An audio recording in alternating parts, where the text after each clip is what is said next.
Boa noite a todos. É com muita responsabilidade, né, que a gente vem aqui representar um estudo em nome da doutrina espírita de um tema tão delicado, a melancolia. Tema que precisa, quando abordarmos sobre o assunto, compreendermos desde o início que não temos condições de fazer juízo de valor sobre os sentimentos de ninguém, que não temos como avaliar a dor de ninguém, nem como julgá-la, nem se ela é necessária ou não. Assim também entendemos que melancolia, que na época que o Evangelho foi escrito, né, na época de Kardec, no outro século, a gente não falava, não abordava o tema depressão. Por isso a gente vai perceber a coisa que chama-se cambiantes, né, os diferentes matizes de alguma coisa que vão se transformando e vão se ampliando. É de pessoa para pessoa, as variáveis são inúmeras. Nós temos que entender que cada um é um mundo por si só. Então, eu passei por depressão. Mas eu também tive. Mas eu reagi assim. Mas eu reagi assim. Não há como nos comparar um com os outros, porque são variáveis que a administração daquele sofrimento é muito particular. Então, nós vamos começar a aprender a ter respeito pela dor do outro. Você ou eu não agiríamos assim. Quem garante? Quem realmente se conhece a esse ponto de garantir que a mesma situação ocorrendo duas vezes, nós reagimos de dois modos, às vezes completamente diferentes. Que em cada momento o nosso estado de espírito tem a condição de uma resposta mais viável ou não. Então nós fomos buscar essa definição de melancolia, primeiro no dicionário, né, do Aurélio. O que o dicionário da língua portuguesa fala sobre melancolia? Ele fala assim, que é um estado mórbido de tristeza e depressão. Mas é preciso a gente diferenciar tristeza e depressão. Todos nós passamos por tristeza. Todos nós temos nossos momentos mais introspectivos, mais entristecidos. Todos nós somos visitados por momento mesmo de solidão, de amargura, de uma tristeza. E para ali, às vezes, naquele dia ou naquela semana, você está num momento triste. Você não está depressivo. Está num momento triste.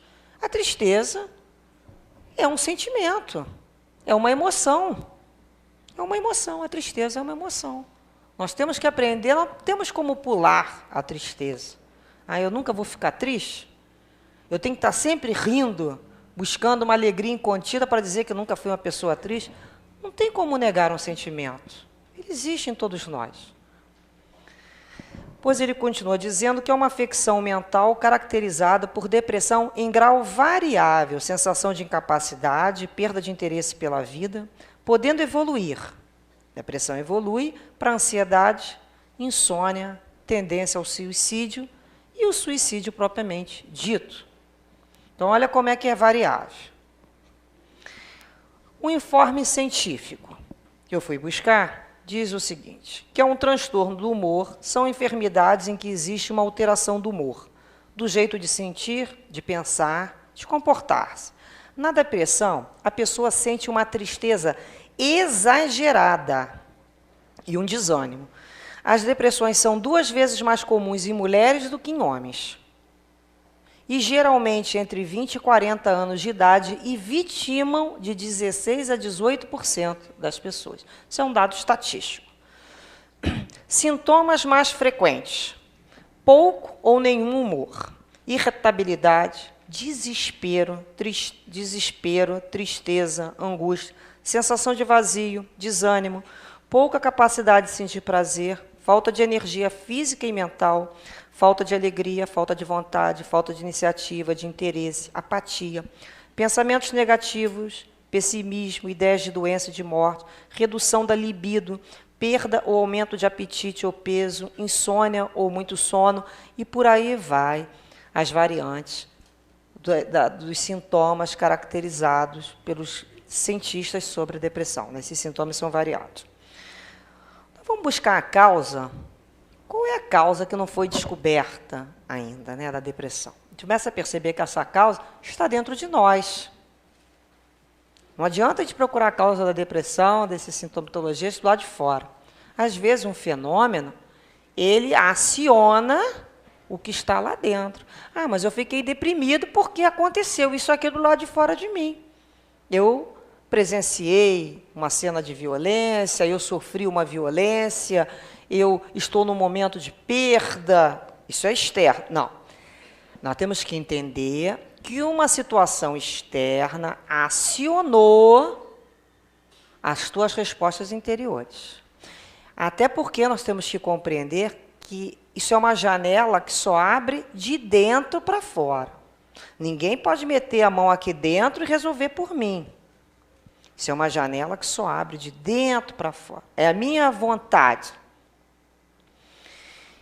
E, junto a esse exame das causas, nós vamos percebendo que o nosso espírito, ele carrega, ele traz consigo as limitações e as possibilidades dele, os sofrimentos que ainda o perturbam.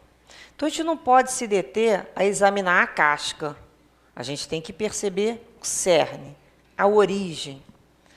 Nada começa grande. Um grande mal começa pequenininho. É sutil. Nenhuma caminhada de meses não começa se não der o primeiro passo.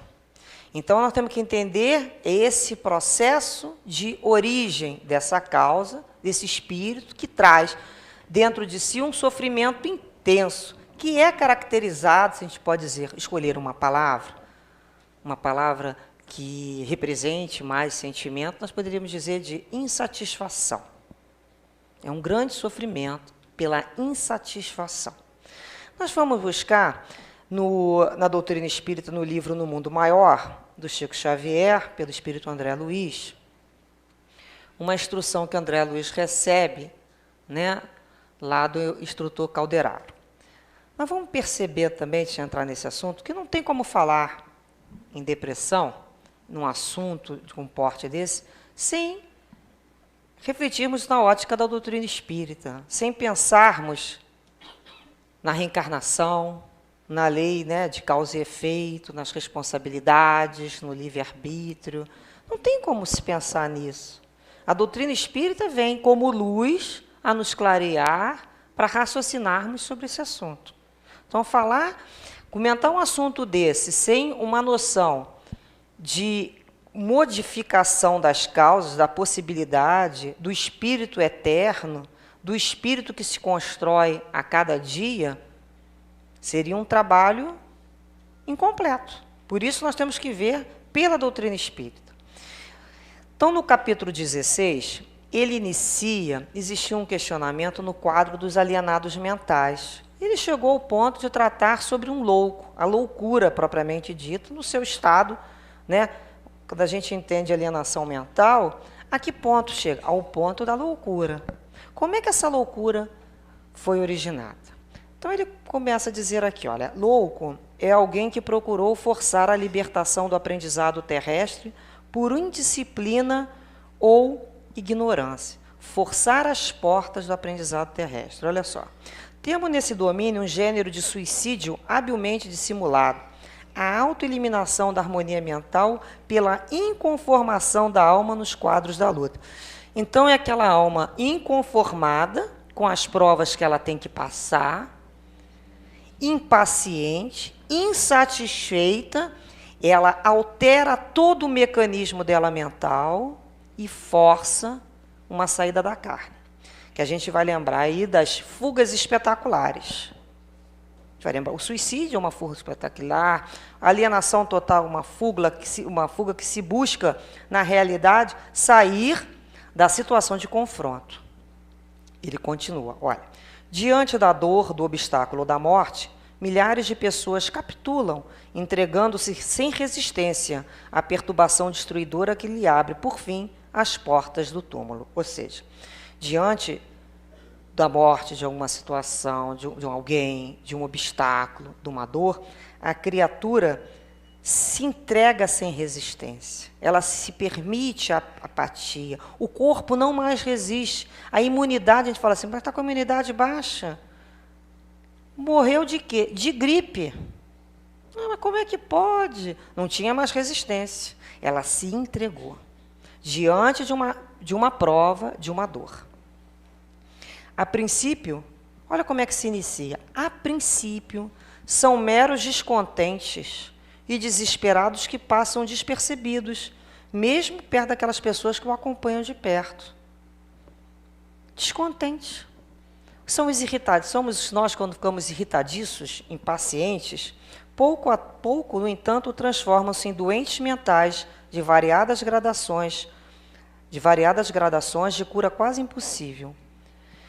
Imperceptíveis, são frutos da desobediência. Começam por arruinar o patrimônio fisiológico que lhes foi confiado na terra e acabam infortunados, aflitos e semi-mortos. Diante de uma prova, vai, como ele diz aqui, arruinar o patrimônio fisiológico. Vai colocar... Quem é o patrimônio fisiológico? O nosso corpo físico. Vai se permitir abater a esse ponto. Ele continua mais. Quase podemos afirmar que 90 em 100 dos casos de loucuras, excetuado aqueles que se originam da incursão microbiana, começam nas faltas graves que praticamos, de consequência de quem? Da impaciência ou com a tristeza, isto é, por intermédio de atitudes mentais que imprimem deploráveis reflexos ao caminho daqueles que acolhem e alimentam. Instaladas essas forças desequilibrantes no campo íntimo, inicia-se a desintegração da harmonia mental, que perdura, muitas vezes, não só uma existência, mas em várias delas, até que o interessado se disponha com fidelidade a valer-se das bênçãos divinas para se restabelecer a tranquilidade e a capacidade de renovação que são inerentes à individualidade. Pela rebeldia, a alma responsável por encaminhar-se para muitos crimes e cujos resultados nefastos se cativa indefinidamente pelo desânimo. Ela é propensa a cair nos espinhadeiros da inércia. Então, nós vamos perceber aqui, iniciando, tristeza, impaciência, irritação, mero descontentamento. Porque que esse sentimento apareça, vai aparecer. Mas até nós darmos guarida para que ele se instale a esse ponto, às vezes nós temos a hora que aquilo começou. Tem hora para começar, mas que hora termina? Às vezes vai se prolongar para outras reencarnações. Ah, eu me lembro, eu comecei a ficar triste quando me aconteceu tal situação, naquele dia, naquela hora, com aquela criatura. Isso eu sei determinar, o calendário de início. Mas quando isso termina? Quem pode garantir que vai sair a hora que quiser, dessa forma tão vigorosa? Geralmente, ao delinquirmos, podemos precisar um instante exato da nossa penetração na desarmonia. Mas jamais sabemos, porém, quando soará o momento de abandoná-lo. Não podemos prefixar calendários para a volta. Implicamo-nos em jogos circunstanciais que só nos despeamos após doloroso reajustamento. Então, isso é muito importante quando a gente começa, né, a refletir que algumas pessoas acham charmoso o fato de criar em torno de si uma atmosfera não introspectiva. Introspectiva é uma outra situação. Uma atmosfera melancólica, muito saudosista. Aí ela começa a vivenciar que situações como colocando aquelas músicas tristes, fica na penumbra, não quer mais conversar com ninguém. Ela começa acreditando que aquela postura é uma postura diferente ou interessante. Isso tem hora para começar. Na hora que eu quiser, eu vou para a rua, me encontro com as pessoas novamente. Só que às vezes as coisas não funcionam dessa maneira. A gente se desarranja, se desequilibra e atrai para próximo de nós espíritos com o mesmo tipo de complicação. e que fica, às vezes, para sairmos daquela situação de uma forma muito dolorosa. Nós trouxemos alguns exemplos, né? Vamos lembrar aqui também desses exemplos, não vamos tratar de particularidade nenhuma. Trouxemos algumas histórias para que sejam pensadas e refletidas de uma forma muito abrangente. Quem é que em algum momento da vida não vivenciou a dor da saudade?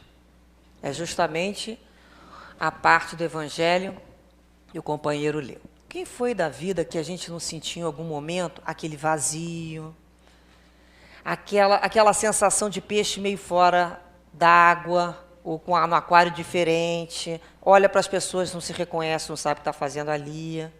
Uma dor chega a ser física às vezes. Quem é que nunca teve vontade de pensando assim, olha, se isso aqui fosse um ônibus, eu puxava o sinal agora e pedia para soltar.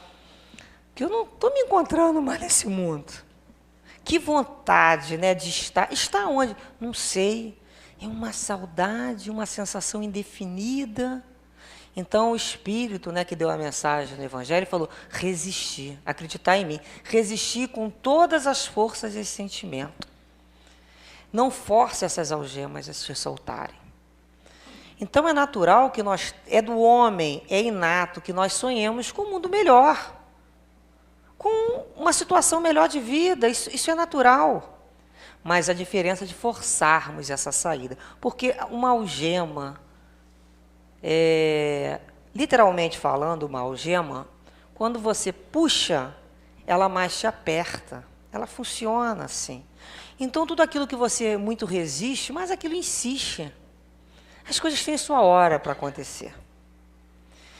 E nós fomos buscar, nesse livro, o Evangelho de Chico Xavier, quando a gente pensa assim, será que é normal a gente sentir essa saudade? Será que a gente é porque é espírito inferior? Mas Chico Xavier, a gente tem um respeito tão grande. Será que Chico sentia saudade? Chico sentiu melancolia? Chico sentia tristeza? Eu fui pesquisar e está aqui, olha. Primeiro, ele começa assim, olha, a depressão pede o remédio do trabalho e a pessoa triste necessita ser motivada para as pequeninas tarefas que consiga executar. Na depressão, o médico pode ajudar muito, mas se o deprimido não estiver disposto a se ajudar, quem sofre de depressão deve fugir da cama e do sofá, fazer qualquer coisa, ore, tenha confiança em Deus, não pense em morrer. A vida está em toda parte, não podemos ficar tristes com os nossos problemas. Somos filhos de Deus e estamos melhorando. Às vezes, a alegria que está nos faltando é justamente a alegria que devemos aos outros. Não sei dizer quantas vezes eu vim para a reunião com uma certa tristeza. Ouvindo a dor de tanta gente, a minha era insignificante. Quantos pais perdem os filhos e têm que continuar, não é mesmo? Eu não posso ficar parado. A felicidade completa, ninguém precisa esperar. Paz definitiva, eu nunca pude ver nem nos espíritos que se comunicam conosco. Vamos nos aceitar como somos e prosseguir com muita fé em Deus. Ou seja, vamos prosseguir. Vamos confiar, vamos sair da cama, vamos sair do lugar comum. Vamos buscar nos ajudar. Essa janela, como nós dizemos, é uma que só abre de dentro para fora. Nós temos que vir à casa espírita, nós temos que orar, nós temos que tomar passes de cura, quem estiver tomando passes de cura. Mas o verdadeiro responsável dessa busca pelo novo padrão mental somos nós. Não tem espírito que vai fazer esse trabalho, que seria nos roubar a iniciativa do progresso. É isso que a gente começa a compreender. Eu sou responsável pelo meu estado mental. Chico, num outro momento, ele fala assim sobre a tristeza, o processo de solidão. Os médios, por vezes, principalmente os solteiros, sofrem muito desse mal, pois que vivem sintonizados com o mundo espiritual, desinteressando-se da Terra. Olha o perigo da gente se desinteressar da Terra. Vamos, antes de continuar, a pensar assim. A Terra é a casa que o nosso Pai nos ofereceu, na sua misericórdia divina, para que nós aqui viéssemos restabelecer procedimentos e padrões. Então, vamos imaginar a gente na nossa casa, um pai amoroso, Vamos lembrar um pai, um avô, alguém que a gente goste muito, que faz tudo pela gente. Está sempre nos apoiando, está sempre nos sustentando, nos mantendo ligados no amor dele, no carinho, nos provendo das necessidades materiais. E um dia, ele nos pede que cumpramos uma parte naquela casa. Meu filho, eu vou te dar essa missão aqui para você executar. Vai lá fora para mim, resolve esse problema aqui. Aí ele olhasse aquele filho que ele criou com tanto carinho e nunca pede nada, e visse aquela criatura triste, amargurada e blasfemando contra esse pai, querendo sair da situação que ele pediu, sem terminá-la. É assim que nós nos colocamos quando queremos sair da terra.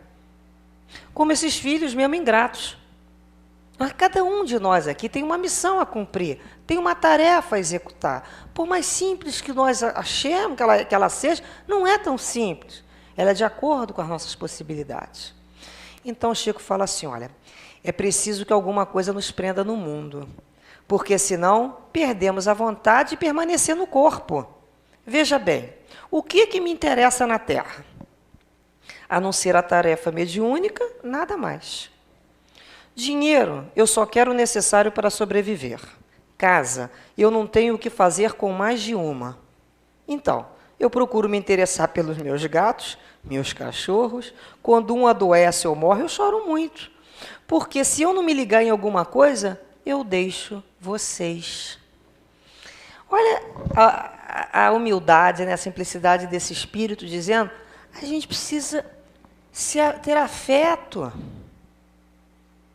Porque se a gente começar naquela situação, isso tudo é bobagem. Ah, isso é bobagem. Ter amigo é bobagem. Ter filho é bobagem. Cuidar de casa é bobagem. Fazer uma atividade é bobagem. Estudar é bobagem. O que te prende na Terra?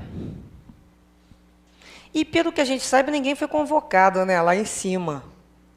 Então, enquanto a gente não for convocado, a gente não vai enfeitar nenhum planeta, não. É desencarnar antes da hora, porque nós cometemos um suicídio inconsciente, porque nós nos deixamos abater nossas forças físicas, porque nós deixamos o nosso corpo perecer, por irresponsabilidade, por falta de cuidado e falta de boa vontade, significa voltar para uma fila, novamente, para pedir um corpo para reencarnar. Por que eu vou fazer lá em cima com as minhas mãos sem cumprir a tarefa que me foi designada? Minha filha, vai lá e volta agora e cumpre de novo. Eu vou ter que arranjar uma nova família que me queira. E é difícil, gente. Não é muito fácil. Arranjar um corpo condizente com as minhas necessidades físicas. Até eu me dar conta de mim mesmo, já se passaram 20, 30 anos, se tiver tudo bem. Então, para que entrar na fila? Vamos aproveitar, que nem o Chico fala, o máximo tempo que a gente tem na Terra. A gente quer reencarnar, a gente pensa assim, hoje, quando eu dormir, eu vou morrer. Amanhã, quando acordar, vou acordar uma pessoa nova. Pronto, reencarnou. Do jeito que ia reencarnar, só que ia reencarnar menorzinho. Agora já reencarnou grandinho, com mais noção de responsabilidade, e dali em diante a gente continua.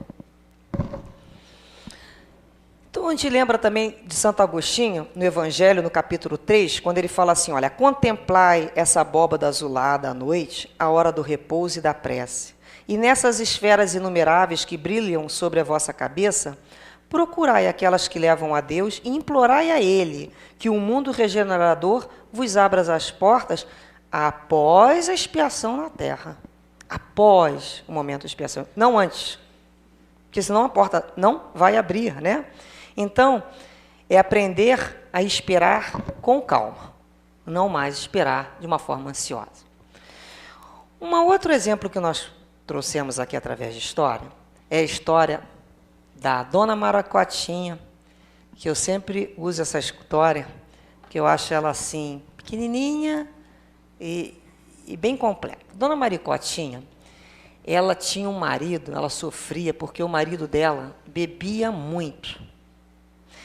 E o único filho que ela tinha começou a se envolver com drogas. Olha o sofrimento da Dona Maricotinha. Ela tentou todas as soluções possíveis para que aquela situação tivesse fim. Tirar o marido da bebida e o filho da droga. Mais do que natural. a vontade de uma mãe, de uma esposa, de qualquer um que nos ame. Como ela não conseguiu, ela não conseguia ficar feliz, ela caiu em depressão, desanimou, se abateu, não queria mais lutar com a vida. E vocês sabem o que aconteceu? Dona Maricotinha morreu sem conseguir tirar o marido da bebida, nem o filho do caminho das drogas. Aí a gente pensa assim, que história triste, né? Aí a gente começa a pensar na Dona Maricotinha, na nossa vida. A Dona Maricotinha, ela teve resignação? Ou quando ela falou, desanimei, ela quis traduzir assim, olha, se não for do jeito que eu quero, não vai ser de jeito nenhum. Será que a Dona Maricotinha não cometeu uma coisa que a gente pode falar, rebeldia ante os desígnios de Deus? É um processo de rebeldia. A gente tem uma ideia do rebelde, aquela pessoa contestadora, o rebelde que fala, que grita, que gesticula, e esquecendo também que existe o rebelde calado. É aquele que fica assim, inflexível, impermeável. Ele fica lá no finalzinho da sala, não está nem aí para o professor. É rebelde. Ele só não brinca, não fala alto. Mas ele se nega a participar de um processo. É processo de rebeldia. Então, quando a gente começa a pensar na Dona Maricotinha, a gente fala assim, puxa, a Dona Maricotinha esperou os seus problemas resolverem para um dia ser feliz. Em sã consciência, será que a gente acredita que só vai ser feliz quando todos os nossos problemas estiverem resolvidos? Quando é que vai ser isso? Quando é que a gente acredita que vai ser feliz? Felicidade é isso? Não tem mais problema? Será que não ter problema a gente não apressa em arranjar outro? Será que esses problemas não funcionam como verdadeiras teias de aranha que a gente se emaranha e passa a vida inteira naquele sofrimento, naquele parto? Eu preciso, para ser feliz, do outro sair daquela situação, eu ficaria bem melhor. Mas a vida está me pedindo para eu aprender a ser feliz dentro daquelas condições. Eu tenho que aprender a amar de forma incondicional, sem a condição de e apesar de. Existe uma frase de um filósofo, Epíteto, que ele fala assim, olha, não faça sua felicidade depender daquilo que não depende de você. Pois bem, o meu marido ser fiel depende de mim? A parte que me compete, sim. O coração dele, não. Depende de mim eu não ter uma doença grave? Depende de mim o médico me tratar. Mas ter uma doença grave não depende mais de mim? Depende de mim um filho que eu fiz todo o possível quando ele passa a ser responsável pela vida dele, a agir de forma completamente diferente dos princípios que eu ensinei? Não, não depende de mim. Que baita responsabilidade e culpa é essa que a gente quer carregar? A gente quer controlar um script montado da forma que a gente idealizou. A palavra idealizar vem de ideia, ela vive no campo das ideias. Então, quando a gente começa a pensar assim, olha, a minha parte eu estou fazendo da melhor maneira possível. O que eu tinha de melhor para oferecer para essas criaturas, eu ofereci. Daqui a uns anos eu vou estar muito melhor. Mas agora é isso que eu consigo oferecer na minha sã consciência. Eu não posso oferecer aquilo que eu não tenho. E nem posso me amargurar por o outro ter feito outras escolhas na vida dele, que não sou eu. Quando a gente ama, a gente liberta o outro. Quando a gente ama realmente, a gente quer que o outro seja feliz. Puxa, como é que eu vou amar alguém e querer que essa pessoa fique ao meu lado, infeliz? Que preço é esse que eu estou cobrando?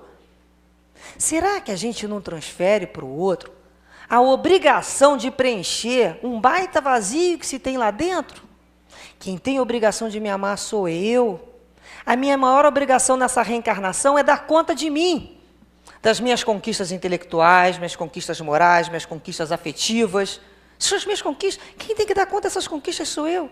Preencher isso que está faltando, esse sentimento de satisfação, sou eu. Quem é o outro? Para botar o que dele ali dentro e um dia tirar e eu me desorientar? Não. O outro vai adicionar, o outro, o filho, o marido, o pai, a mãe, é para compartilhar. Responsável pelo amor, por gerar esse sentimento de completude, cabe a mim como alma. Então é quando a gente começa a perceber que nos processos de depressão, a gente cria um planejamento para as nossas vidas, é natural. A gente cria metas, a gente tem sonhos, a gente tem vontades, a gente trabalhou para isso. Mas a programação é divina. Nós vamos ter que aprender a lidar com frustrações. E não existe eu passo. Hoje eu estava até conversando com uma amiga sobre isso. Aquele joguinho assim, de carta que a pessoa fala, eu passo. Não tem eu passo. Não tem NRA. Porque quando você passa, e quando você diz que não quer se responsabilizar por aquela situação ou por aquela escolha, isso também é uma escolha. É um ledo engano acreditar que existe, né? O NRA. Não tem. Quando a gente resolve não escolher, nós estamos escolhendo a postura de não escolher e permitir que o outro mais rápido escolha pela gente. Porque como tem gente rápida, quando você fica em dúvida sobre o que você quer. É impressionante. É só você falar assim, não sei. Eu sei. Vem alguém rapidinho, dá uma solução que você fica olhando. Você está fazendo era só um charme, né? Não sei. Não tem mais tempo para charme. O mundo hoje está muito rápido. Sai com um filho adolescente e caia na bobagem de dizer que não sabe que sabor você quer na pizza. Você vai comer coisa que você nunca imaginou, porque você não foi mais rápido, né? Depois, eu busquei sobre essa questão de olhar a vida, como é que a gente tem olhado as nossas vidas. No livro do País da Luz, é o volume 2, do Psicografia de Fernando Lacerda, uma comunicação do Camilo, escritor Camilo Castelo Branco, escrevendo para Pinto Silva. Eu que estou... Só um minutinho, gente. Silva Pinto. Esse Silva Pinto era muito amigo do Camilo e ele estava numa fase de muita tristeza, de muita melancolia e de muita depressão. Então, através da psicografia do Fernando, ele manda uma mensagem para esse amigo, convidando a modificar a postura, a forma como ele estava olhando a vida. E é interessante, ele usa a expressão lunetas, mas lunetas a gente pode substituir por lentes, por óculos. Ele fala assim para ele, queiras ver, pois se basta que o homem ponha lunetas pretas para ver tudo negro, amarelas para ver tudo dourado, rosada para ver tudo cor-de-rosa, por que a vida não há de mostrar sua faceta que cada um quer ver? Se eu, quando quero ver o mundo cor-de-rosa, eu boto um óculos cor-de-rosa, por que a vida não vai me mostrar do jeito que eu estou querendo ver? Queiras ver a faceta boa e vê-las-ás. Por mais que faças, não verás outra, por pior que seja aquilo sobre o que fixares a tua vista e a tua análise. Se quiseres ver pela faceta má, tudo verás mal, por mais santo, por mais belo, por mais grandioso que seja. Se você tem um olhar bom, tudo é bom, tudo é muito bonito. Como Jesus olhou o cachorro morto e falou, que belos dentes tem esse animal. Agora, se a pessoa tem vocação para o abismo, quando ela olhar uma rosa, ela vai ver primeiro o espinho. Aí não há como... É a luneta que ela está colocando na vida. E ele continua, eu passei a minha vida terrena a ver tudo pelos óculos pretos. E tão preto vi, que Deus me deu a escuridão de cegueira. E meu santo amigo, essa escuridão acompanhou-me horrorosamente aqui, e poucas são as nesgas de luz que conseguem vir quebrá-la aqui. Ainda, medita, experimenta. Havia um sentimento no mundo que poderia ter iluminado a negrura da minha vida. Olha o que ele fala. Ele era uma pessoa com tendências depressivas, melancólicas. As pessoas conhecem a vida dele, os livros dele. Ele fala, tinha um sentimento que poderia ter iluminado a negrura da minha vida. Era a religião de Cristo. Mas esse sentimento era facilmente suplantado pela dúvida torturante da minha vida amargurada e pelo orgulho desmesurado de todo o meu ser, atrabiliário e revoltoso. Então, ele permitiu que a dúvida não fizesse encontrar a religião do Cristo, que as luzes seriam, a luneta seria outra, as cores seriam outras, o convite de modificação desse padrão mental é outro. Para que a gente reencarna? A gente reencarna para modificar a maneira de pensar, de agir, de sentir. Se não for para isso, a gente continua lá. A gente voltou aqui para modificar. E não tem modificação sem dor. A cada dia que a gente modifica, a gente nasce. Por isso podemos dizer, amanhã eu vou reencarnar novamente no mesmo corpo. É um parto. A cada dia que eu vou me parir uma pessoa nova, eu vou fazer nascer de dentro de mim uma possibilidade nova. É um parto. Existe um psicanalista que fala, Erich Fromm, a vida é um parto constante. É um auto-parir-se. E parto, geralmente, é com dor. Porque nós vamos buscar lá de dentro modificar concepções. E sair da zona de conforto dói. É modificar muito, é dizer que pode ser melhor, que a gente tem que refazer o trabalho. Nós vamos lembrar também de um outro exemplo que pode nos levar à depressão, que são as insinuações dos outros, o contágio da dúvida, das situações. Existia uma centopeia que dançava excepcionalmente bem. Ela dançava com as suas 100 perninhas. Imagina, para as mulheres é o máximo, 100 sapatinhos diferentes. Então, todos os bichos da floresta paravam para olhar aquela centopeia. Muito hábil, muito elegante nas suas danças maravilhosas. Mas tinha um bichinho que não gostava de ver a centopeia dançar. Era a tartaruga. A tartaruga olhava para aquela centopeia dançando e se sentia tão incomodada e pensou assim, como é que eu vou fazer essa centopeia parar de dançar? Bem, eu não posso chegar para a centopeia simplesmente e dizer, olha, você me incomoda dançando? E também eu não posso dizer que eu danço melhor do que a centopeia, porque ninguém vai acreditar. Eu tenho que criar um plano para fazer a centopeia parar de dançar. E ela pensou, resolveu um plano diabólico. Foi escrever uma carta para a centopeia. E escreveu assim, ó, incomparável centopeia, sou uma devota admiradora da sua dança singular. Percebe que ela levanta a centopeia ao máximo do estrelato, né? Sou uma devota admiradora da sua dança singular. Eu queria saber, como é que você faz para dançar?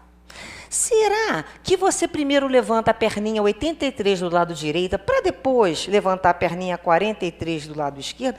Ou será que você primeiro levanta a perninha 35ª para só depois levantar a perninha 74 do lado contrário? Olha, espero ansiosamente as suas respostas. Grata, cordiais saudações. A tartaruga. Sabia que foi a primeira vez que a centopeia parou para pensar e refletir? Afinal de contas, que perna que ela levantava primeiro?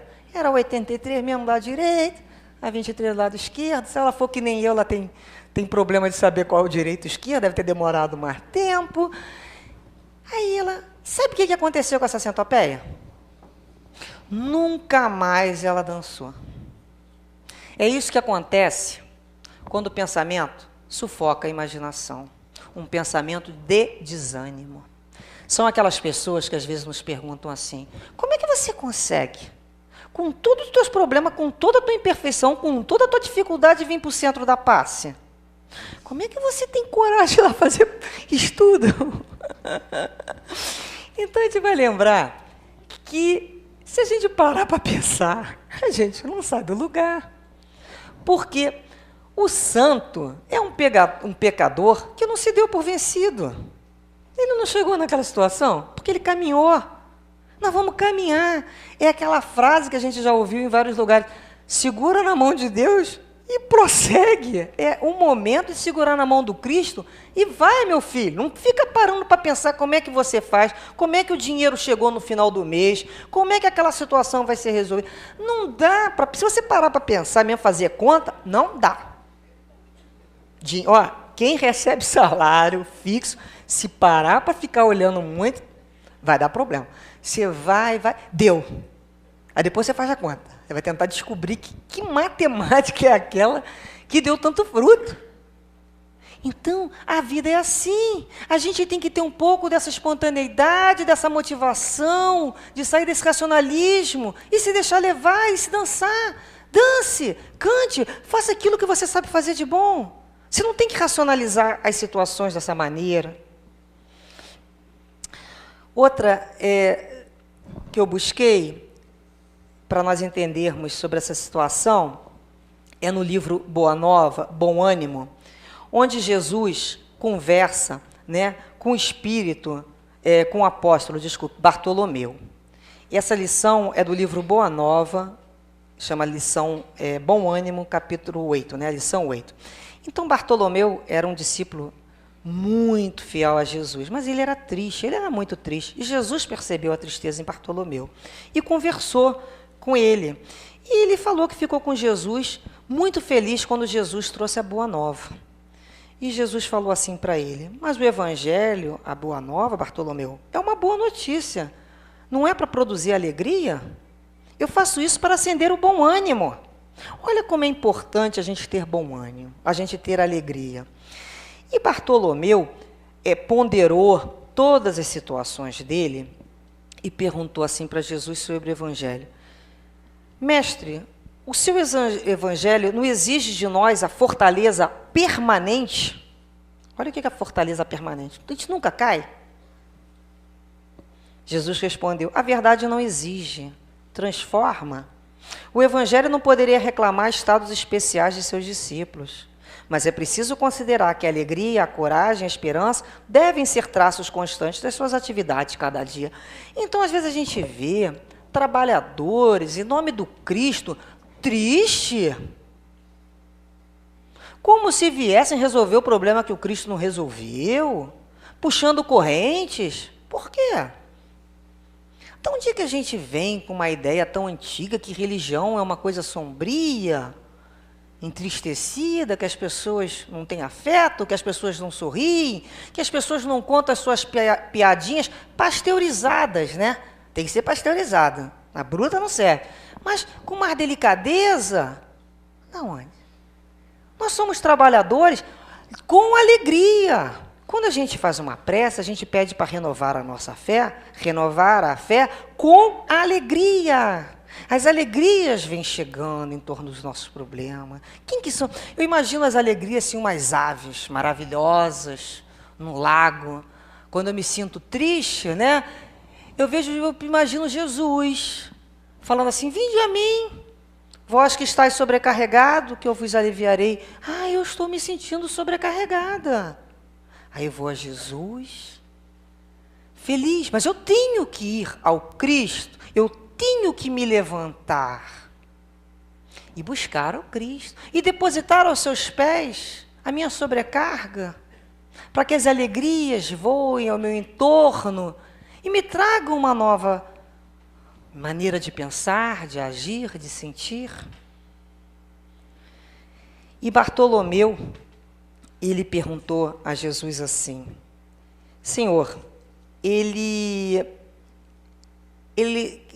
Bartolomeu guardou a resposta e lembrou que a sua genitora tinha acabado há pouco tempo de partir para a sombra do túmulo. Mestre, ele pergunta, não será justificável a tristeza quando perdemos um ente amado? Pergunta clara. Resposta: mas quem está perdido, se Deus é o Pai de todos nós? Ninguém fica verdadeiramente órfão sobre a terra, como nenhum ser está abandonado, porque tudo é de Deus e todos nós somos seus filhos. Eis porque todo discípulo do Evangelho tem de ser um semeador de paz e de alegria. Então, o Bartolomeu foi embora, refletindo sobre isso. A família dele não o aceitava, ele sofria sérias demonstrações. A partir daquele dia, ele começou, de vez de ficar pensando só nas dores e nos sofrimentos dele, ele começou a reparar os pássaros, a natureza, o céu estrelado, o céu cinzento, a brisa, coisas que ele não parava para perceber, que são bênçãos divinas que nós recebemos indefinidamente, né, nas nossas vidas. E lembrei também sobre esse tempo, né? Que tempo é esse de dor? E fui buscar no livro Eclesiastes, no Antigo Testamento, capítulo 3, uma passagem que é assim: tempo para tudo. Tudo tem seu tempo determinado e há tempo para todo propósito debaixo do céu. Há tempo de nascer e tem tempo de morrer. Tempo de plantar e tempo de arrancar o que se plantou. Tempo de chorar e tempo de rir. Tempo de prantear e tempo de saltear de alegria. Nosso dia hoje é chegado o tempo da gente renovar e buscar essa alegria dentro da gente. Nós somos herdeiros de Deus. Nós fomos criados pelo amor. Não há como negar essa paternidade divina. Nós fomos feitos para a luz, para nos dividirmos a alegria. Ela tem que ser contagiante. Então, o tempo é tempo de alegria, é tempo de se motivar. E no Evangelho, nós também vamos lembrar dos Espíritos dizendo: ajuda-te e o céu te ajudará. Ou seja, faça a tua parte. O que nós podemos fazer de parte para nos ajudar num processo de depressão? Podemos caminhar, temos que pegar sol, temos que botar uma música alegre, porque quem canta os seus males espanta, tem que orar, tem que buscar ajuda junto aos mentores espirituais, tem que arranjar uma atividade para ocupar a mente. Isso tudo é nossa parte. Mas eu fui buscar em algumas ideias, uns livros, 10 dicas. Não existem só 10. Eu só busquei 10 dicas para mudarmos esse astral interior. E vem dizendo assim: primeiro, o autoconhecimento.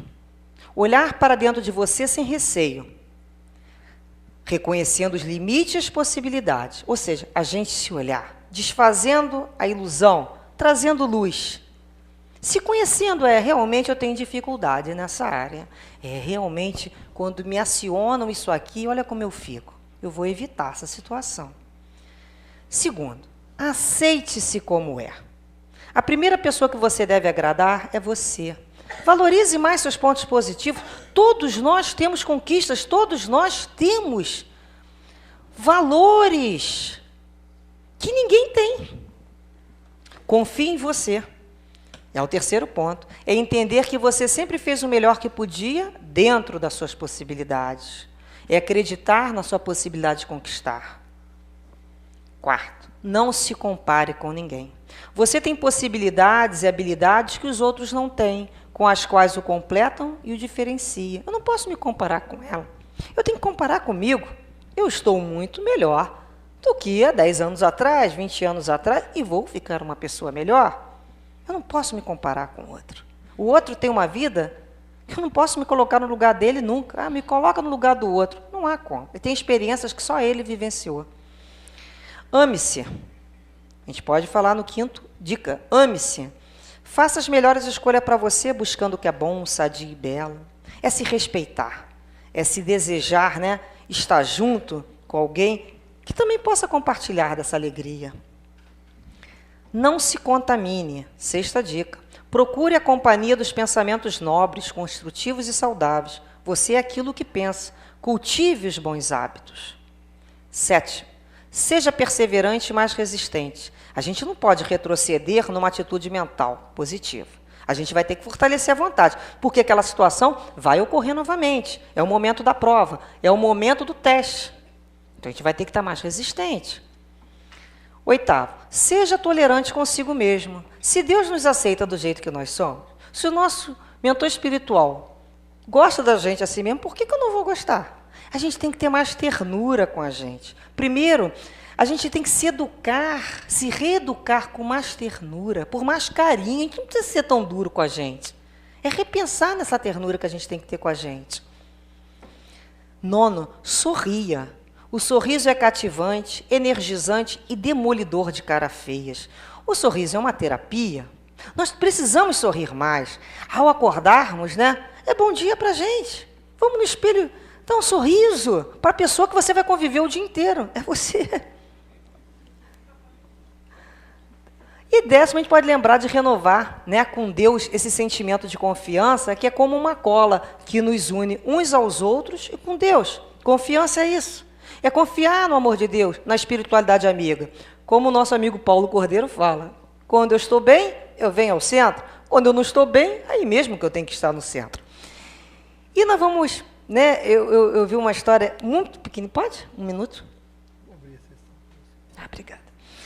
Tinha uma menininha que fazia todo dia a pé o percurso da escola para casa e da casa para a escola, todo dia. Um dia, certa vez, na hora dela sair do colégio, bateu uma tempestade daquelas. A mãe da menina, preocupada com a filha, mãe é sempre essa criatura, né, preocupado com o filho, para ele não se molhar.